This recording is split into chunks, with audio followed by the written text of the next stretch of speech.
Now, our speakers for today. First, I'm sorry to say that one of our speakers is sick and is not able to be with us. Natasha Iyamu, who is with the Family Services of San Diego Unified School District and serves 13 schools in the Lincoln Center, is sick and won't be here. However, we have two fine panelists who have worked to be able to educate us better on these neighbors.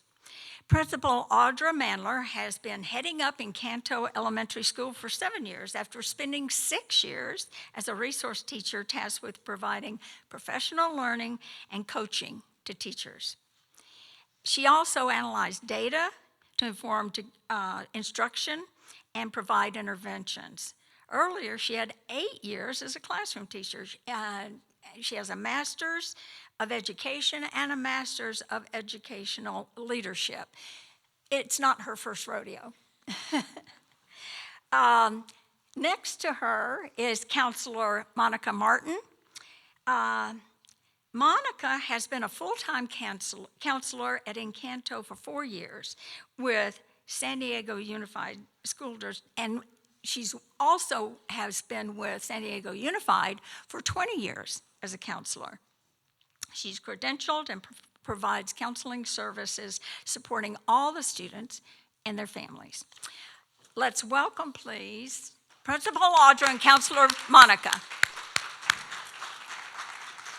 Thank you so much, Kay, as well as Dr. Whitehurst Payne, for inviting Counselor Martin and I to come speak on this important topic. We are by no means experts on families facing homelessness, but we can speak to great lengths about the impact it has on students and our experiences with students and families facing this currently. As Kay said, I've been at Encanto 22 years. I never wanted to be a principal. I was perfectly happy in the classroom. I could have stayed teaching students in a classroom till I retired, but I was brought out as a resource teacher because a leader told me if you impact 24 each year as a teacher, you can impact 500 each year as a resource teacher and train other teachers. So then I thought, I'm going to retire as a resource teacher. This is the best job in classrooms every day with kids and also improving instruction with teachers. And then a leader said, if you can impact 500 students, think how many more you can impact if you became a district leader and you have access to other leaders in the district and other schools. So I became a principal only because it was Encanto. It was the only school I wanted. I've been there so long that I'm now educating the children of my own students from when I was a classroom teacher, which is really exciting when they come in and they say, I told my children's mother that they were coming to Encanto because you're the principal. So it's a great honor. And what Kay failed to tell you is Monica was the district counselor of the year last year because she's so phenomenal. So today we're going to talk a bit about the McKinney-Vento Homeless Assistance Act, or what's now called Title IX. I did work with our research and evaluation department to get some data on San Diego Unified School District's students facing homelessness. We're going to talk about the impact this is having on our students in attending school as well as in their academics. And then Counselor Martin will talk about the impact it has on their social emotional well-being and their mental health. And throughout, we'll share examples of some of our own students, as well as what we're doing on our site with what we have to help overcome some of the barriers our children are facing. So you may not have heard of the term McKinney-Vento Homeless Assistance Act. This is the act that ensures all children and youth who are experiencing homelessness, whether it is brief or long-term, that they can enroll and attend school without any barriers. As I said, it's now called the Title IX Act. That went into effect in 2015. And it's really important. It's not just important for the educators and the administrators to know, but for our families to know, because there is such an image of homelessness being on the streets or living in parks, and that's not the case for our families. So with this act or Title IX, we're able to talk to them and say, no, this is the law, that you are able to bring your children to school, that your children belong here and there are resources and supports for them. So one of the things that we like to educate our families as well as our staff is that homelessness does not mean you're on the street. Homeless and doubled up goes together, and there's a large portion of children and youth who just lack a fixed regular residence. So they can be living with other people. We have them living in hotels, mostly motels in the Lincoln area, trailer parks, campgrounds. Counselor Martin and Miss Iamu, they really work to get some of our families into transitional shelters. We have families that are taking up residence in places that do not belong as a nighttime residency. For example, we've had children living in tents in the garage of somebody's house that does not have water or toilets or anything, heating. They're living on brick cement floors. We've had lines of RVs parked along our campus and down along the side of the Encanto Rec Center. And then there's always the migratory children who are following the harvest, and they'll be in and out of schools up and down California. There's also different types of homelessness, and we experience all of these at Encanto and within San Diego Unified. And the transitional is a result of a major life change or event. So what we face, especially during COVID, was loss of employment, where there's no longer a steady income, the incarceration of one or more parents. We can have a family that is just evicted. We've had families evicted because there's mold, there's water leaking, and unfortunately, if they are struggling economically, they don't have the funds to then just go and pick up and put a down payment on another rental home. We have a large population of episodic homelessness where within a year, 3 or more times, they are changing homes or they are changing locations where they're sleeping at night. And then homeless for more than 1 year is considered chronic. And we know that at least 33% of our children at Encanto are facing this experience as we have them from TK or 4 years old through 5th grade or 10 and 11. And we speak to children, they'll talk to that they've always been doubled up with someone else or they've been in multiple homes and multiple schools. And then one of the things that we uncover as we work with families is what's called hidden homelessness, where they don't tell us that they are homeless, that they're living in cars, that they're doubled up, that they're living off of hotel vouchers, and they're in different locations all of the time. We have a current student right now, and she's been in 3 different homes since the beginning of the school year. And for a 2-week period, we didn't know where she and her biological mother were staying. And over the course of the last 14 months, she's been with an aunt, a grandmother, her own mother, and then a different aunt. So she faces transitional, episodic, chronic, and hidden homelessness all at once. So we know that there are a lot of barriers for our children and our families that are facing homelessness. The high mobility impacts them. We know that it impacts anybody, but when it's because you don't have the security of a home, it's an even bigger impact. They struggle to be able to have their children in school every day and all day. They experience numerous mental and physical health issues. And then there are times that they just have a challenge accessing the school because of their exposure to trauma. We have families that, because of the stressors on the adults are really struggling day to day. We often go on home visits and the parents are on the couch or in bed because they are faced with chronic depression or mental illness, and our children are there feeling a sense of responsibility to take care of their parents, so they're taking on the adult role. So we work to ensure that the parents know that these children can and should be enrolled immediately. They have a right to their school of origin. We work with our community youth and transition department to get transportation for them. And we really work to help support them getting through graduation. We had a parent in the front office yesterday that has current custody of one of our 5th graders who just came to us. And the parent, they came here from another area, so it's the first time in San Diego. They were living in a doubled up situation in our boundary. And the parent came and said, "Can I please leave him here We had to move. That housing did not work out with us. We're going into another housing in City Heights, but this is the first time he's felt like he belongs. But we don't live here.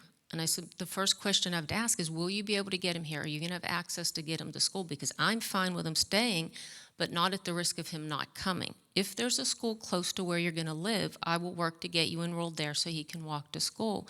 And she said, I will bring him on a bus and a trolley if he can come. I will make sure he's here every day. And I said, well, under McKinney-Vento or Title IX, we are your school of origin. So yes, he has a right to stay with us. Miss Martin happened to be passing through the office and saw the parent who she knew and been working with, and the parent was so thrilled to be able to tell Counselor Martin, yes, he's going to stay. One of our teachers came through. First thing he said is, oh, I love your son. He's such a delight. And she said, Principal Mandler said he's able to stay. The child came in and was told, yes, you will be back on our campus on Monday when we return. Needless to say, he was thrilled that he's able to stay, but we had to actually educate that parent that her child has a right to that school of origin and coming to school every day. The most recent data that I was able to bring up for California and children that are facing homelessness was from the year 2021. And remember, that was during COVID, and they reported just over 225,000. I believe that it's higher than that. We know that getting information during closure was very difficult. We also know about the hidden homeless. People do not want to say that they're homeless. We have a large population of parents at our school site that don't want to say that they're doubled up or homeless for fear of possibly having to leave our country. We are a two-way dual language school. 78% of our families are Hispanic. The majority of our children were born here in the United States, but their parents were not. And they know that they fear if they put the wrong information down on enrollment paperwork that something's going to happen. We do have families where only one parent is in the United States and the other parent is still in Mexico, and they cross the border on weekends. We have family members that are not allowed to cross into the United States, and students will go back and visit family members. We've even had family members have to go to Mexico and not get back over, and we've had the children on our side, and we've had to find housing and families to take in some of the children. When we look at San Diego Unified data on homelessness, currently the district has just over 95,000 students enrolled. Of that, there's a reported 6,297. And I say reported because I firmly believe that not all of our families facing homelessness do report. And it's a 6.6% of enrollment. Now, we're in Southeast San Diego, which is Lincoln Cluster High School area. We have 6,849 students enrolled in Lincoln Cluster, and 1,100 are labeled as homeless or doubled up. So when you look at 1,100, that's of the 6,297 from our district. That's a lot of families just in our cluster. And we're at 16.1% in Lincoln. When we dig down deeper into Encanto Elementary, 405 students, 134 reported homeless or doubled up. We know from our conversations it's higher because as we do empathy interviews, as we work with families, they'll tell us that they're currently doubled up. We found them, as I said, living in cars. We had a family of 5 living in a car with a baby. And when we pull it up in our system, it doesn't show that. And we have to let them know, yes, we want to report it because we want to have access to additional supports for you. So we're currently at a reported 33% of our families that are facing homelessness or being doubled up. Some of the instability that they face, as I said earlier, was frequent moves. There's a lot of income interruption. They may have temporary jobs. Many of them work for cash-on-hand jobs, so that comes and goes throughout the seasons. With the food insecurity, one of the good things that came out of COVID is when we closed our school, San Diego Unified stepped up immediately in feeding families. It was instantaneous that they had food banks and food set up for breakfast, lunch, and dinner for children. And where our school is situated, there was a few food distribution sites set up. And I went to Dr. Whitehurst Payne and said, my families can't get to it. It's still too far because of the major roadways of Imperial Avenue. They can't walk down to Porter. They can't walk over to the other locations. I need food at my site. And she worked with me in the district so that we got food out of Encanto, and we were feeding 800 children a day, breakfast, lunch, and dinner for 7 days a week. That showed the insecurity that they were facing at the time. Loss of possessions. Many times when they have to relocate, they're taking what they can carry. We always have, Good Samaritans coming out at the holidays wanting to give gifts and wanting to give things to our children, and we have to very strategically think about the 10 bikes that we have right now to give out, that we really can't give them to families who are facing some of this homelessness, because what happens to the bike if they have to leave, whereas they may need just basic essentials and necessities. They also lack access to health and dental care. Very few of our mothers who are expecting get prenatal care. We get children coming in who have not seen a dentist, have not had access to glasses. So we work with our health department, our health office, and many partnerships to get that for our families. We see on campus that there's a real struggle for the children to form relationships with the adults and other children on campus, because they know that they have to leave. Why should I get to know you? Why should I believe you care about me? I'm going to leave. And all of these things really put a big stress on the mental well-being of the adults. And we know if adults are struggling, what's happening to my 4 to 11-year-old children? So we work very hardly to help overcome some of the issues that face our families with this instability. We have numerous community partners. We currently work with Backpacks for Kids. We have backpacks that we fill with food once a week. The children come and our guidance assistant loads them up with food, and the children are able to walk it home. We have a partnership with Deep and Home Start. They've provided food and gas cards over the last 3 years, hygiene, baby essentials, diapers. They would contact us and say, what do your families need during COVID? And we would do massive drive-throughs for our families. They would say, give us a list of your 60 neediest families, and we were able to look up who was homeless or doubled up at the time and call them in. We have 2 local churches that provide school supplies, food cards, meals, gift cards, pretty much anything that we call and ask about. They've even helped provide housing or get resources for housing. At our school, we are 92% Title I, so we provide free breakfast and lunch for all students every day. We work with different providers to get dental care, where they actually come and turn one of my classrooms into a dentist's office, and they do exams. And if they need fillings or cavities or anything done, they do it on campus. We have vision where they come and do the eye exam on campus and come back with glasses for them. My health office supports them getting Medicare cards. We, as a district, have a wellness hotline. We actually took the image from the district website, and we created cards for the counseling office, the front office, and the health office, and we pass it out to parents, or we help them call.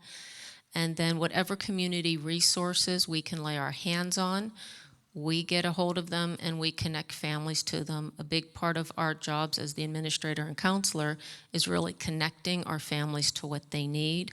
And then our counseling center, it runs probably double time compared to most counseling centers. I'll let Counselor Martin talk about some of the things they're doing. So with the Counseling Center, one of the most important things we do to support students that have gone through a lot of trauma or adverse childhood experiences is we provide mental health services for our students on the school site. So we have several classrooms that are meant for therapists to come in from different community agencies and work with our students on campus. This is huge because so many of our children that are experiencing trauma, their parents are going through it at the same time. So oftentimes when we would make an appointment for mental health service for a child's anxiety or anger management, the parent would forget about the appointment time or not have gas money to get their child there. So it's huge that we're able to provide that mental health service on our school campus. One of those services is Home Start trauma therapy, and it's a specific type of therapy that rebuilds attachment from a mother and her child when that attachment was broken. And homelessness is one of the major causes where they cause children's attachment with their parent to be broken because they're on survival mode, right? Another thing we use a lot is San Diego Family Justice Center, that's now called My Safe Place. So parents and children who are going through domestic violence, it's a one-stop shop where they can get restraining orders and child care and support so that they can get out of the violent situation that they're in, so their children are more able to learn. And lastly, we use the Volunteer Lawyers Association and the Legal Aid Center to support parents who may need appropriate custody papers of their child because a relative took a family member but doesn't have custody papers to get medical insurance for that child, or access health care or basic things you need for your children. So our counseling office is kind of like a one-stop shop, aside from the whole group lessons that we provide in small groups that focus on different topics like coping skills or resilience, right? So those are just some of the things. So we know that when our families are facing homelessness, that it can impact both our students' attendance and being at school every day and ready to learn, as well as their academics. So in San Diego Unified, when we look at attendance, I asked the research department, can you just tell me what it is with families facing homelessness or who are doubled up? What is their attendance rate? And it's currently 91.7%.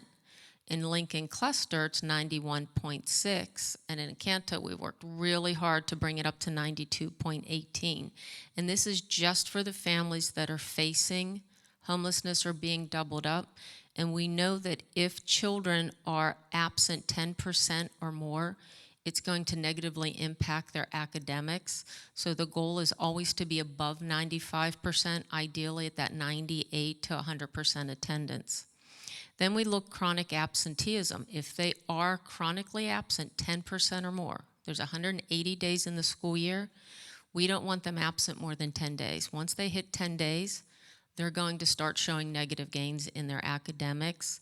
So as a district, the students who are facing homelessness, their chronic absentee rate is 29%. That's a lot of students when you think 29% and 95,000 students. That's a lot of kids being absent. Lincoln Cluster, it's just under 31%. And while it's a dismal statistic, we're still proud that we're below both the district and Lincoln Cluster. We're at 29%. And that is because of a very concerted effort on Counselor Martin's part, Natasha Iyamu, our guidance assistant, our health office, our school clerk, our teachers, our resource teacher. We know with our homeless students that they're frequently tardy, that our school bell rings at 7:45 and they're struggling to get there, even though we have free breakfast. So now it's also impacting them being able to eat. Many of them come in 30 minutes late or more, and when that happens, they miss breakfast, they miss those community meetings classrooms have where you learn to build relationships, where they learn routines and procedures.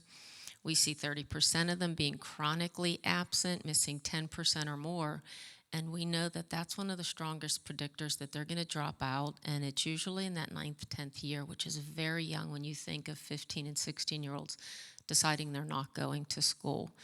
We spoke with a parent on Thursday, one of our students who promoted out should be at Lincoln High School right now, and the mom said she just won't go. Like she just won't go because she's fallen so far behind, and we're trying to actually track her down right now because the mom just, for lack of a better term, has just lost control of the situation. She's not equipped to deal with it. So even though the student is 2 schools beyond where she was ours, right? Once an Encanto Eagle, always an Encanto Eagle. So Monica was already in contact with Lincoln High about this child that promoted from us 6 years ago. So some of the ways that we're addressing attendance, it's an ongoing daily conversation with all teachers and support staff. And first and foremost, it's always about relationships with students and families. the student that I referenced that's able to stay with us, it was the relationship. He is very far behind. He's a fifth grader, and he's been in so many different schools that he's not even reading at a first grade level right now, and he knows. And he told the teacher, I don't want to be 21 and graduating high school, but I know that I don't know what I should in fifth grade. And he'd already been retained, so he should be in sixth grade. But because one adult on campus made a difference and made a relationship, this child wants to stay, and he comes to school every day. We also reach out to families. The counseling department, as well as the health office, are daily doing phone calls. Counseling does daily home visits. They were on home visits yesterday, the last day before break at 2 in the afternoon. They're at homes. We track attendance. We keep track of students that have a tendency to be chronic. We keep sheets on them so that we know we're in communication with each other across health, counseling, the classroom teacher. Teachers consult with counseling in the health office. If they see a child's out by day 2, they're making phone calls. So it's really a concerted effort, and we have a really strong, we have an integrated team from all resource teachers to paraeducators to classroom teachers to counseling. Everybody's involved in addressing attendance issues. And then counseling center, as well as Ms. Miyama, they do a lot more than that. Yeah, I just want to say what is so special about our school, and what I think is so special about humanity, is it doesn't take an extra penny or some big degree to really make a difference. And I think what's special about our school is that we use unconditional positive regard. So if a student comes in and they haven't been there for a week, we don't ask them, where were you? Why weren't you at school? Don't you know you're missing your learning? No, we use our affect. We tell our kids at Encanto we speak 3 languages. We speak Spanish and English because we're dual immersion, but we also speak with our affect. Our affect is the emotion that our face shows when a child sees us first thing in the morning, right? So that saying by Toni Morrison, the famous author, American author, who says, children know you love them if your eyes light up when they enter a room. So when a child comes into our school and they haven't been there for a week or they're late, we say, hey, we are so glad you're here. Did you eat breakfast this morning? Can we get you anything? So unconditional positive regard means to us, there's no judgment, there's no shame. If your parent comes in and they look like they're under the influence, we're here to take care of you. We're not there to judge your parent. And we look in each family of what is the strengths of that family. Because sometimes you'll see a family and you'll say, wow, they're really going through it, right? But every one of those families, no matter how much trauma they're going through, there's always an equal opposite strength, and we're there to find it, right? So we might have to be a little bit more scrappers to find it, but we're going to find it because it's always on the strength of the family that the positive change happens, and that's where we can improve attendance, right? So it's that unconditional positive regard and meeting the family where they're at. So I'll give you one example. We have a couple students with chronic lice. And both of the families with chronic lice, one is living in a hotel with a dad that recently got custody of his child because mom was about to commit suicide. So they gave the child to the father who's not used to raising children. The other family had 9 children who weren't coming to school. And when we'd finally get them to school, the lice was so chronic that you could see the bugs crawling in their hair. So of course the other students noticed, the teachers noticed, the other parents were really concerned because getting rid of lice in your household, wow, that's a project if you've ever had it, right? So the next thing I knew, I went into the health office one day and the preschool teacher had the whole lice kit next to her and she was going egg by egg, bug by bug, and combing it out and killing the lice from the child's hair, right? And it took a good hour to get rid of all the lice that day. But that's an example of meeting the family where they're at. So there's no judgment. It's just, this is what you need today. Let us help you. And that's the only place that we're going to see true change, is when people are willing to go to that point. And it's not about putting more money into something. It's the attitude and the response that we give people. Like Kay was saying about the Good Samaritan, right? How can we be the Good Samaritan? So along with all of the home visits, phone calls, we have staff who have washed hair, given manicures, pedicures, where we've actually, children have come who are experiencing this with body odor, clothing. I have a child that one of my teachers actually switches clothing out, gives the child clothing, and takes clothing home and washes it because they don't have access to it. And then when we work with Natasha, she has been amazing with that and more. She's gone to homes and actually helped people move into different locations, packed up her car and driven it elsewhere to make sure that they were housed.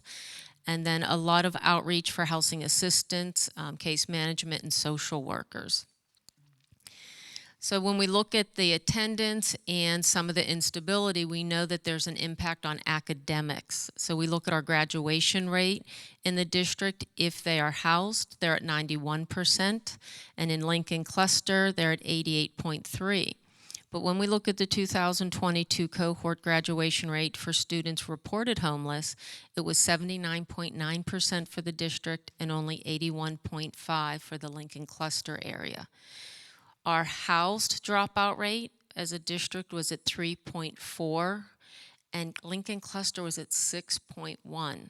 And then our homeless cohort for 2022 dropout rate was 11.2 as a district and 12.3 in Lincoln Cluster. So when we think about having 6,000 students go through Lincoln Cluster, if 12% of them are not graduating, what's going to happen to our area, right? We don't want our students to promote out of Encanto, graduate out of Lincoln, go to college and go elsewhere. We want them coming back to our community.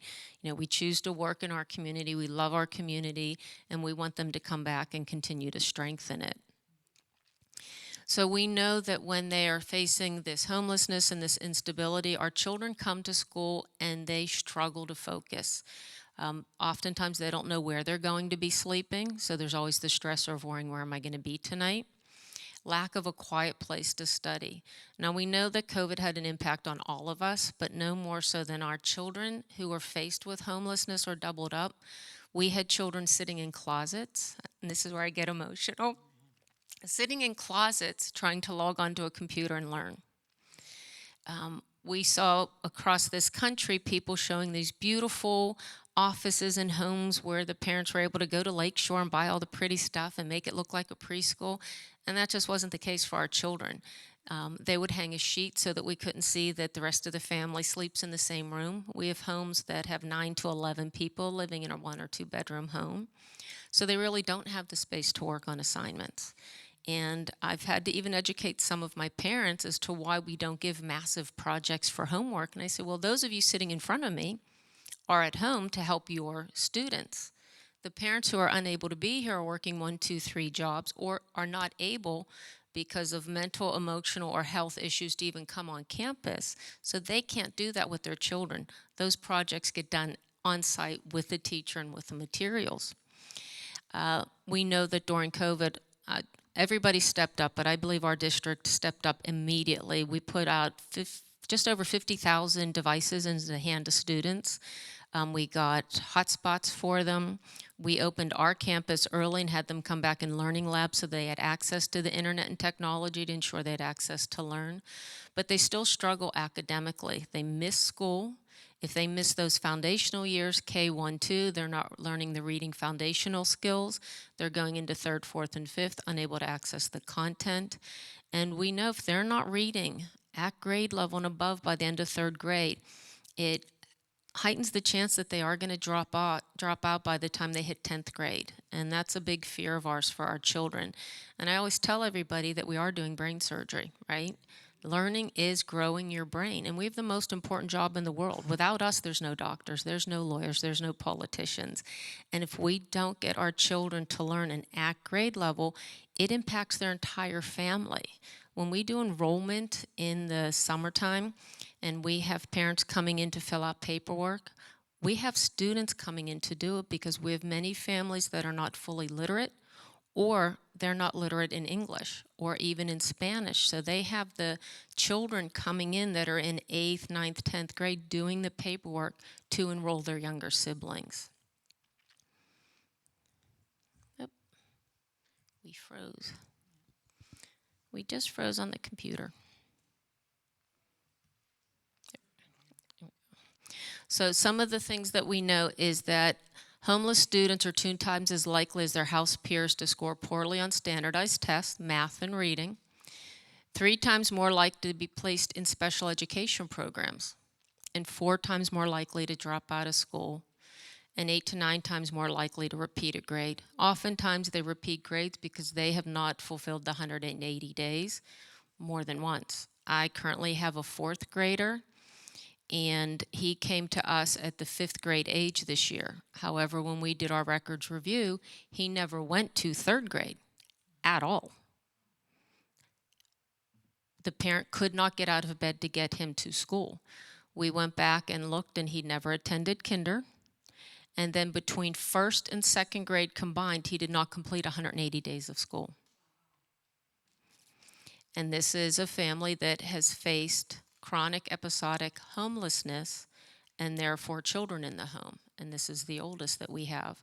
So we did put him back in 4th grade, chose the teacher very strategically, and this child, this is where I get emotional, came up to her yesterday and said, I did my own writing today. I was able to write why I was thankful. She came to me in tears because this was huge. This is the child that told her, I can't read, I can't write, I don't know any of this. And he's doing the work now because of the relationship that the teacher built with him.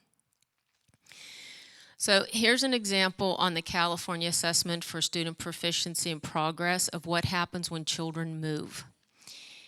In the gray, you'll see if they haven't moved at all, where they would be at English Language Arts at 31% would be proficient, in math 21%.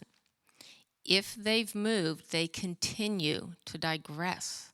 One move, they would drop to 22% in ELA, 12% in math, and at that second move, down to 16% in ELA, and only 8% proficient in math.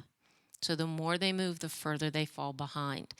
And this is not movement that my middle class, upper middle class family, they move from one affluent area to another.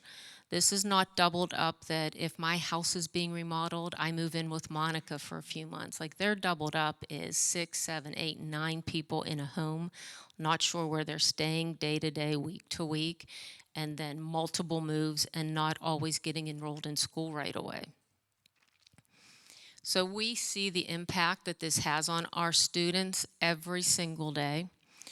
We know that relationships are first and foremost between the student and the teacher, and then next is having a highly trained teacher. We work with the California Reading and Literacy Project to do intensive training with our teachers on what are called reading foundational skills to provide strong Tier 1 instruction. We work with a systematic intervention for phonics and phonemic awareness to ensure that our teachers can provide intervention in small groups to our students. They work in PLCs or professional learning communities. Our teachers meet every single week and they talk about students and how they're achieving and what their needs are and what supports might need to be in place. They pull small groups throughout the day. And then on our strategic site schedule, every single grade level has an intervention built into the school day so that our children aren't required to stay longer. Many times interventions are done after school, and many children don't stay. They don't have a way to get home afterwards, so we build it into our scheduling. And then we still offer after-school tutoring with our classroom teachers through different partnerships that we have. So with our DEEP partnership, they provide a very strategic reading tutoring 3 days a week for our kinder through 3rd grade. We also work with our primetime partners to provide tutoring. And then we have a partnership with the Southeastern Encanto Baptist Church. And we have members that do after-school tutoring twice a week for 4th and 5th graders, and also come on campus and push into the classroom to do one-on-one tutoring, such as with the 4th grader that I spoke about, who knows that he is not reading at grade level. We have support staff that do small groups. They do individual support. We hold what we call response to instruction and intervention meetings with Counselor Martin, the resource teachers, the English learner resource teacher. There are times where our speech and language pathologist, our psychologist, or an education specialist will meet with us so we can see if there's any other instruction or interventions we can do. We consult with teachers weekly. We work with partnerships to have summer reading, a very specified summer reading program for students. We work with Words Alive to provide workshops with the parent and the child together. We provide 1,000 books for children by age 5 through our partnership with Malcolm X Library. We do Science for Taught classes so parents can work alongside their 0 to 5-year-old and learn different ways of increasing vocabulary. And this is just scratching the surface of what we do in order to support the academics of students to try and close up some of these gaps that they could be experiencing due to facing homelessness and attendance issues. As we've said throughout, there are some big impacts that this have on students. It's not just their academics, it's not just their attendance, but it really comes down to their social, emotional, and mental health for both the child and the parent. And this is where Counselor Martin goes above and beyond and works, the job of probably 3 people. And definitely one of the reasons why she was Counselor of the Year last year. Thank you. I'm so excited to be here, and I'm so thankful that you invited us, because even though we're talking about tough stuff, we have so much fun at work, and there's so much joy, and we can laugh about the craziest things. So it's not all sadness, right? We have a lot of joy. But with that in mind, I want to talk about how homelessness affects social emotional well-being and mental health in children. In order to do that, we have to look at how homelessness correlates with adverse childhood experiences. So adverse childhood experiences are potentially traumatic events that happen during childhood.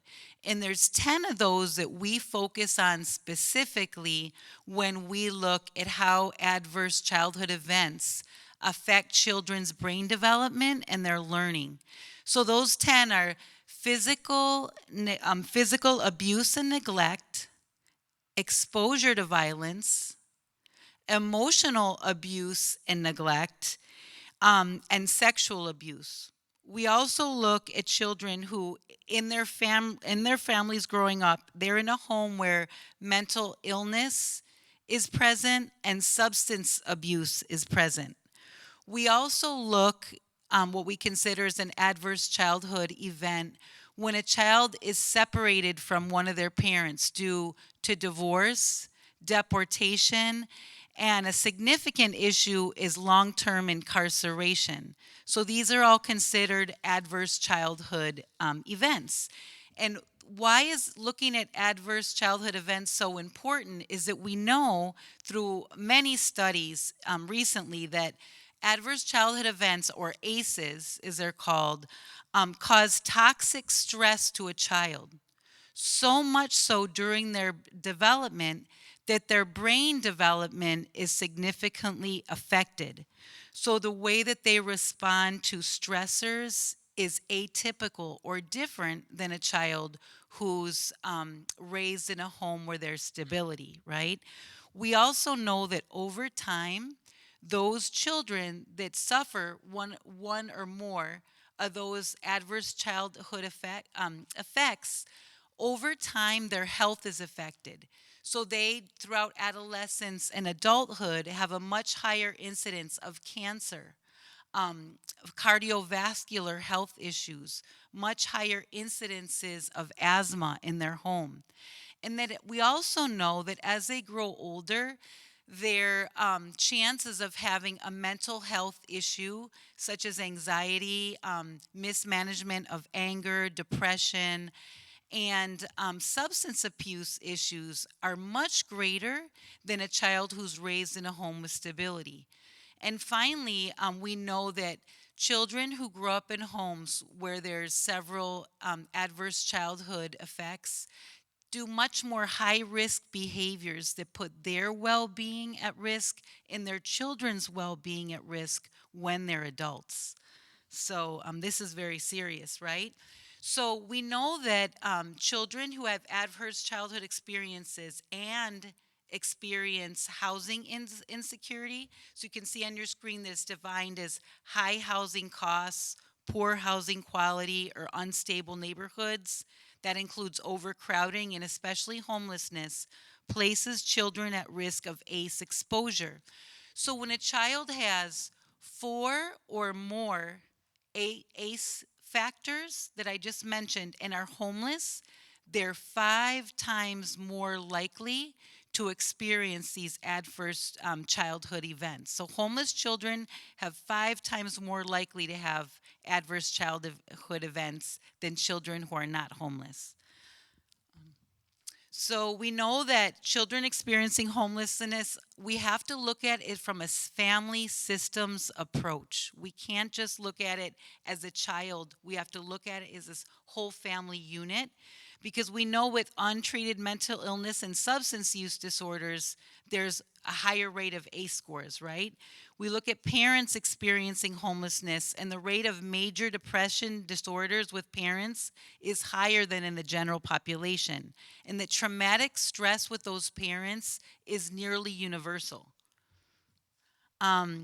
As we said, that according to a study in 2015, children at risk for neglect were significantly more likely to be from families experiencing housing unaffordably and housing instability. And their mothers reported higher maternal stress. To me, that one phrase is the most important of the whole presentation, and that is when we have maternal caregivers going through high levels of stress, what happens to that child is the attachment with their parent is damaged and oftentimes broken. So what that happens is it causes that child to feel lack of safety, lack of security, lack of attachment, and a lack of connection with other people. That means their classmates, their teachers, right? So right now I'd like to share a further presentation about how homelessness and adverse childhood experiences affects the brain development in children. And this is a brief vignette by our ex-California Surgeon General, Dr. Nadine Burke-Harris, and she's quoting a study from the Center for Disease Control and Kaiser Hospital. And then one day, my colleague walked into my office and he said, "Dr. Burke, have you seen this?" In his hand was a copy of a research study called the Adverse Childhood Experiences Study. That day changed my clinical practice and ultimately my career. The Adverse Childhood Experiences Study is something that everybody needs to know about. It was done by Dr. Vince Felitti at Kaiser and Dr. Bob Onda at the CDC, and together they asked 17,500 adults about their history of exposure to what they called adverse childhood experiences, or ACEs. Those include physical, emotional, or sexual abuse, physical or emotional neglect, parental mental illness, substance dependence, incarceration, parental separation or divorce, or domestic violence. For every yes, you would get a point on your ACE score.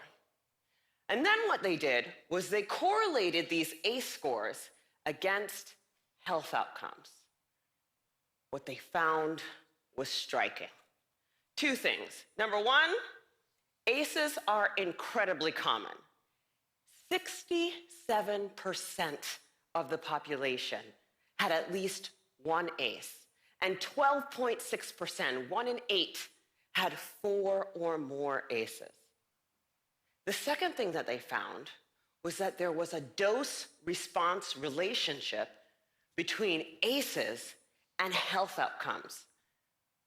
The higher your ACE score, the worse your health outcomes.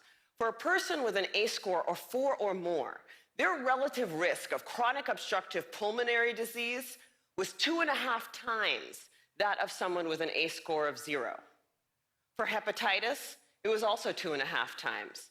For depression, it was 4.5 times. For suicidality, it was 12 times. A person with an ACE score of 7 or more had triple the lifetime risk of lung cancer and 3.5 times the risk of ischemic heart disease, the #1 killer in the United States of America. Well, of course, this makes sense. You know, some people looked at this data and they said, come on, you have a rough childhood, you're more likely to drink and smoke and do all these things that are going to ruin your health. This isn't science. This is just bad behavior. It turns out this is exactly where the science comes in. We now understand better than we ever have before how exposure to early adversity affects the developing brains and bodies of children. It affects areas like the nucleus accumbens, the pleasure and reward center of the brain that is implicated in substance dependence.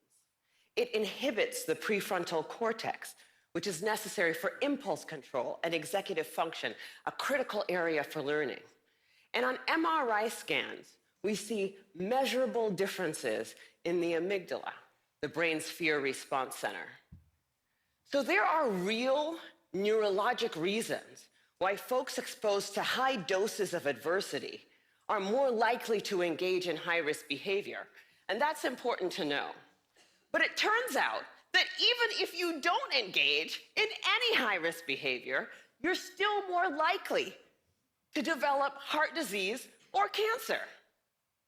The reason for this has to do with the hypothalamic pituitary adrenal axis, the brain's and body's stress response system that governs our fight or flight response.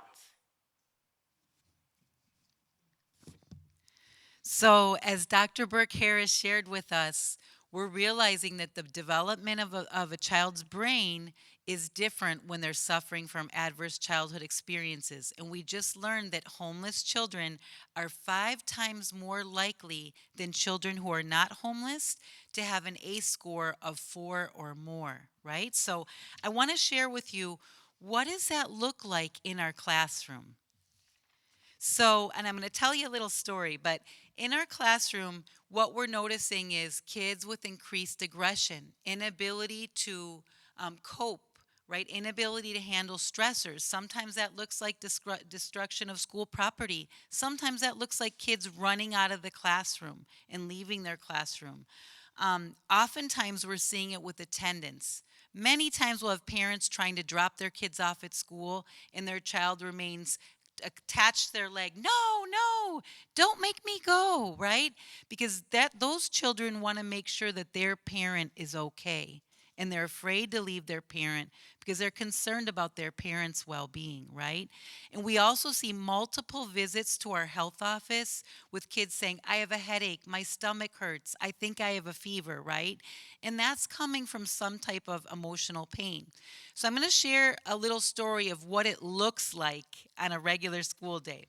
So it was about a Tuesday, and I was thinking, okay, today looks good. I think my morning I'm going to plan my whole groups, and then I'm going to visit some of my individual students. Today is going to be an easy day, right? So then all of a sudden I hear on the radio, this is Miss So-and-so from the 2nd grade classroom. I need support. I had to evacuate my classroom. So I run down to the classroom, and the teacher is in the process of evacuating all of her students except for one out of the classroom. And of that group of students, there's several of them crying, whimpering. The teacher has a stressed look on her face, and she's trying to calmly walk the children out to the PE field. And I get into the classroom, and the classroom was destroyed. all the work that the children had done that the teacher had so carefully hung up on the wall was ripped off the wall.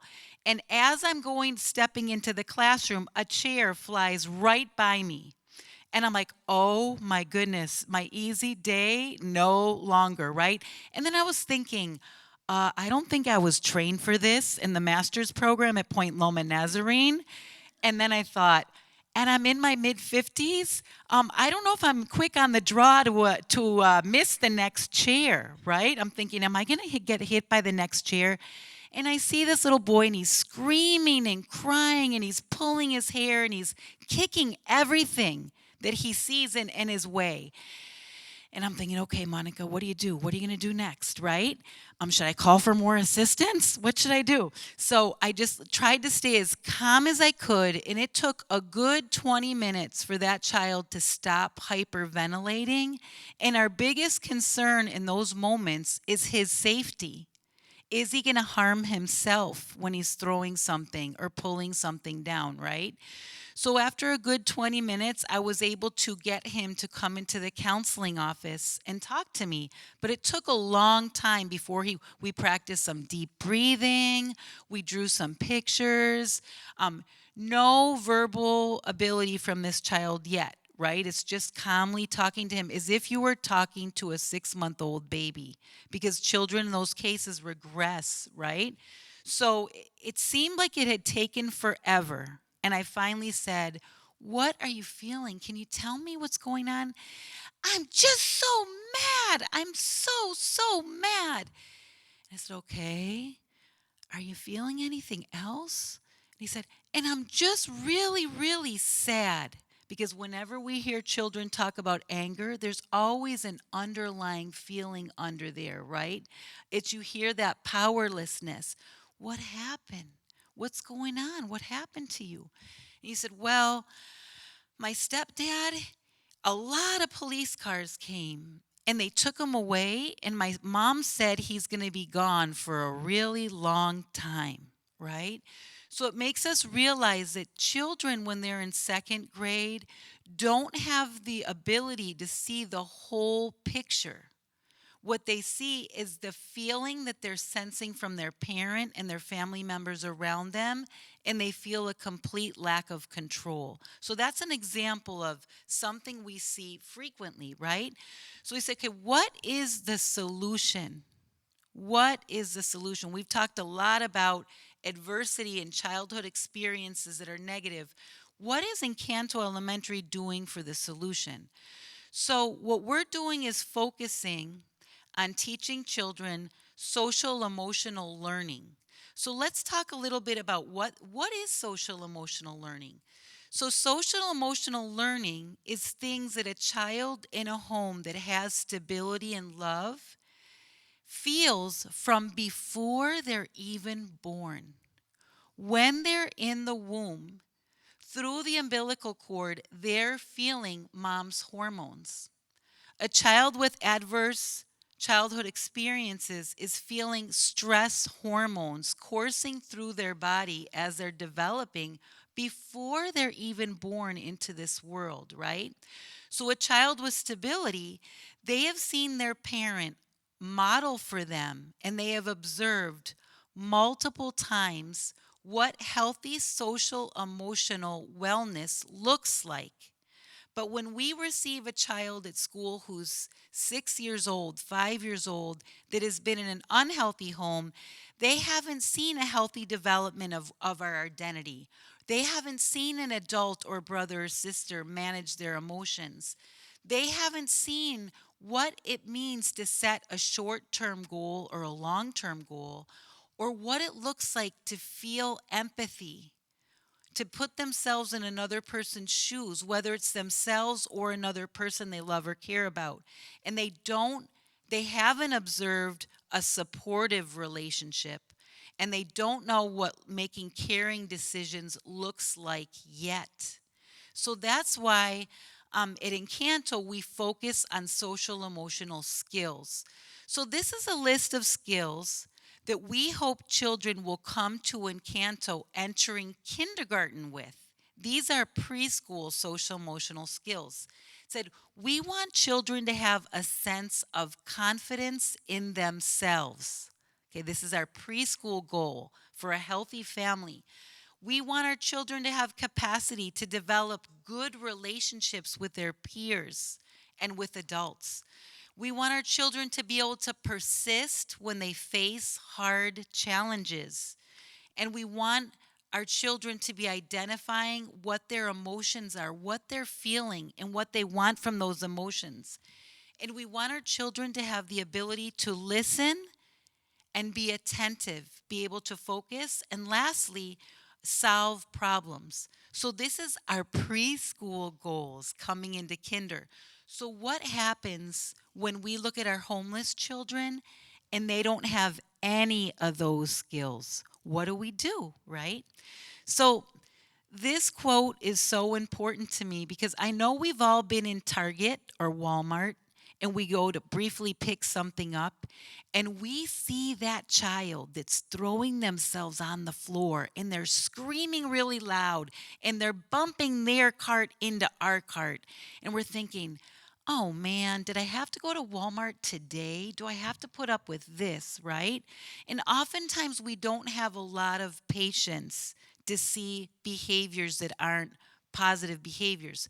So we ask ourselves this question before we start working with a child with ACE scores. If a child doesn't know how to read, we don't assume that they know how to read. We teach.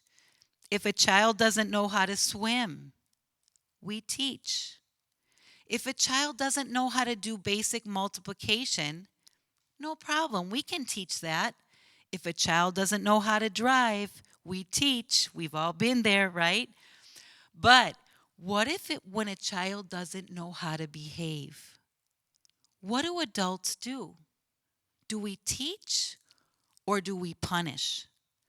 Why is it so much harder to finish that sentence when it comes to behavior? Oftentimes we're quick to judge or punish before we think maybe no one taught that child how to behave, right? So what do we do at Encanto? What are we doing? What's that magic? What's the magic potion? Is there a magic wand? And sometimes when teachers come to us and they're frustrated and they're ready to throw in the towel and they say, tomorrow I need to take a mental health day. Can you do something? And it's so painful to say to them, I don't have a magic wand and there's no magic potion. It's going to be slow and painful as we watch this child heal. But the good news is they can heal, right? So what are we going to do at Encanto? The first thing we do is we create an environment where every child feels good about coming to school. So that means no shame, no judgment. Let's meet you where you're at. When you show up, even if we have to fake it, make sure that when you come in, we act like we're excited that you're here. We're glad you're at Encanto, right? And then we look very closely at our environments to make sure that all children feel welcome in their classroom, no matter what skills they come with or don't come with. So one of the things that Principal Mandler had us do is that every classroom at Encanto has a peace corner. That's when we're feeling like we want to run out of the classroom or we want to hurt a friend because we're so angry about what happened last night at home. We have a place we can go where we can do something to calm our bodies. So our children are intentionally taught ways to breathe, ways to use fidgets, ways to use coping skills in the classroom so they can have a chance to try again. It's okay if you make a mistake. Let's come back and try again. The second thing we're doing in our environment is something that Principal Mandler brought in training that's called community circles. That's where each child in the beginning of the day is able to share what they're feeling and what they need from their classmates. And that's where you'll see kids helping each other, hugging a classmate saying, I got you, I'll help you. I'll be with you today, right? And then the last thing we do is we focus on a family's strengths. We focus on a student's abilities and what they can do rather than what they shouldn't be doing. Let's focus on what you can be doing right now, right? So if you see that we see a pyramid, and this is how we work it in Encanto. The foundation of everything we do is based on positive relationships. It's a positive relationship with a student and their whole family as one unit. It's a positive relationship with that teacher, and it's a positive relationship with the community members, our neighbors in our community at Encanto. We look at our child with unconditional positive regard, and we're always looking for their strength before we do anything else. I love this quote by Yuri Bronnenbrenner that says, "Every child needs one person who is crazy about him." So I bet if you close your eyes right now, no matter how old or young you are, you can think of one person that you know in your life is crazy about you. That when they see you or hear your voice, you know that they love to see you or they love to hear your voice. It's most often our grandparent, right? Or okay. So the major messages that we're getting across with teaching social emotional learning is the first and most important thing we can do at Encanto is to build a positive relationship with every child, their family, and all the staff. So all the staff at Encanto, including our janitor, our lunch lady, our noon duties, oftentimes it's those people that our children that most need love connect with. I'll give an example. Yesterday we had our honor roll for third, fourth, and fifth grade, and I saw our BSS, our building supervisor. I said, I think I need some more chairs. And one of our new students who's new to campus, he said, I can help Mr. Van. And he came in and set up the chairs. We had a noon duty, Miss Tina. She only worked noon duty 2 hours a day. She now works at Lincoln High School, but she still volunteers and comes back and does safety patrol. The students that she had noon duty with, when she comes in the morning, all you hear is, Miss Tina, Miss Tina. And they start dancing and singing together. And this is someone that just supervised them during lunch, but they had a positive relationship with them. So that's a great example. Another thing I wanted to share about yesterday. So yesterday we had our first trimester recognitions of students. And that student that I told you last year that threw the chair, he won a perfect attendance award. He won an award for not missing one day of school. Yeah. But can you imagine how that teacher must feel? Don't you think she must think, I wish he'd be sick just one day, right?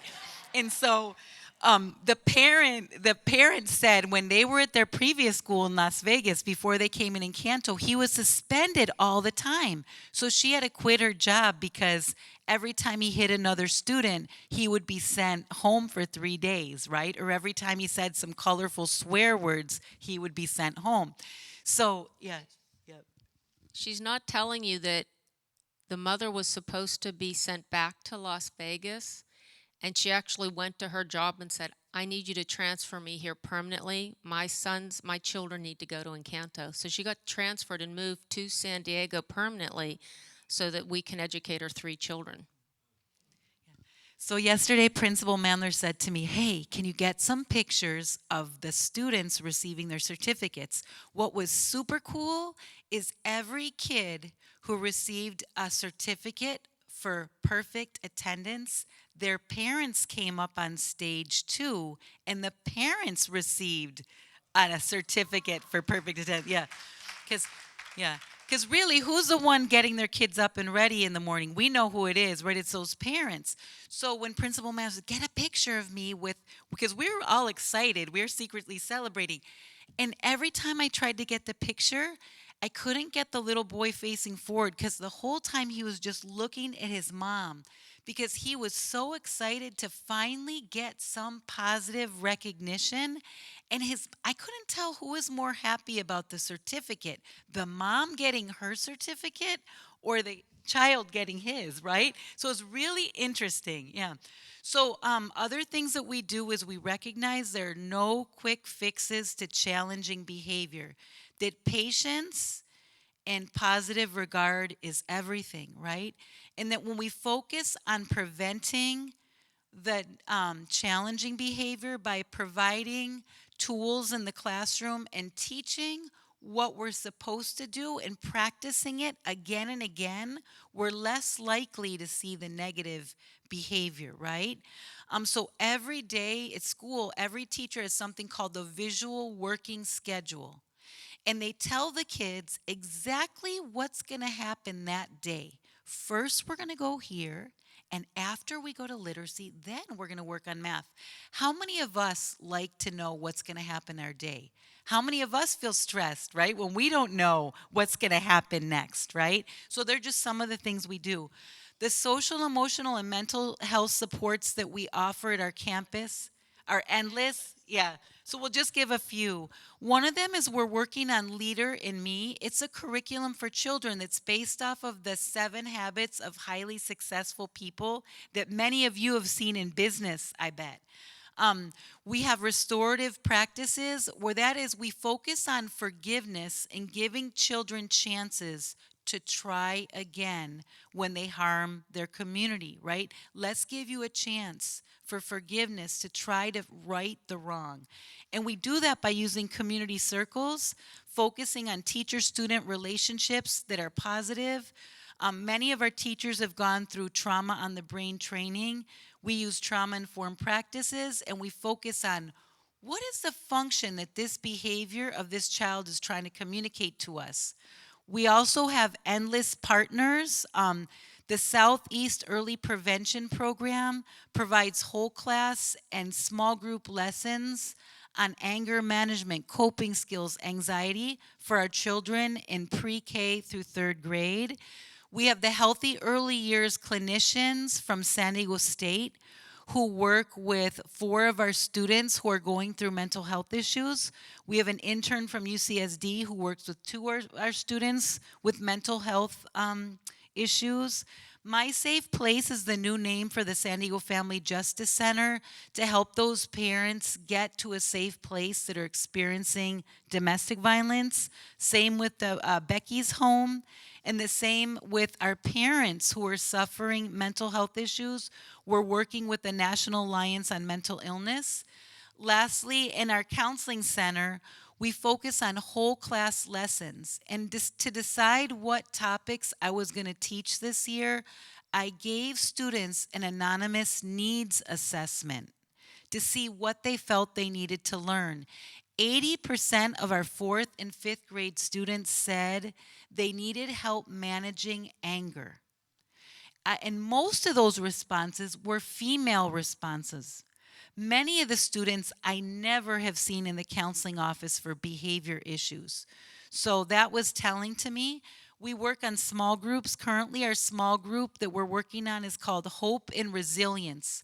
We're looking at what are the resilience factors we have that help us grow. We do parent interviews, parent meetings, referrals for outside community supports. We work strongly with community collaboration, and we constantly consult back and forth with teachers to see what their current needs are. So in summary, when we're talking about our children, students, and families facing homelessness, today we shared with you what homeless or doubled up means, and the important part to know is that it can be hidden. What's reported is not accurate. We know that we've ranged from 33 to 39% being reported for Encanto, so whatever that number is, we know it's much higher. It has a negative impact in the students' attendance. When they're not in attendance, it can affect their academics.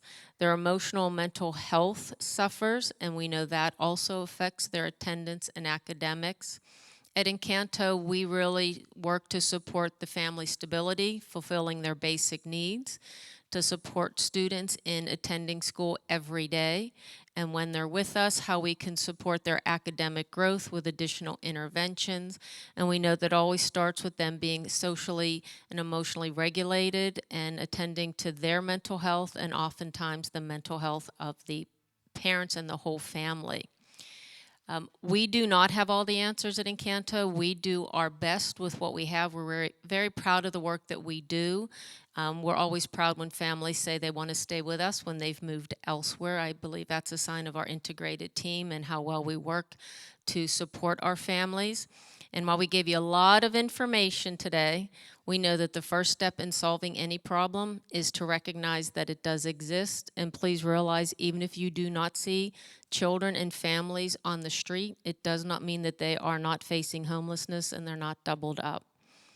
So I would like to thank you again for listening to our story. Thank you, Kay, Dr. Whitehurst-Payne, for inviting us on to share this important topic and to highlight the important work that we do at Encanto.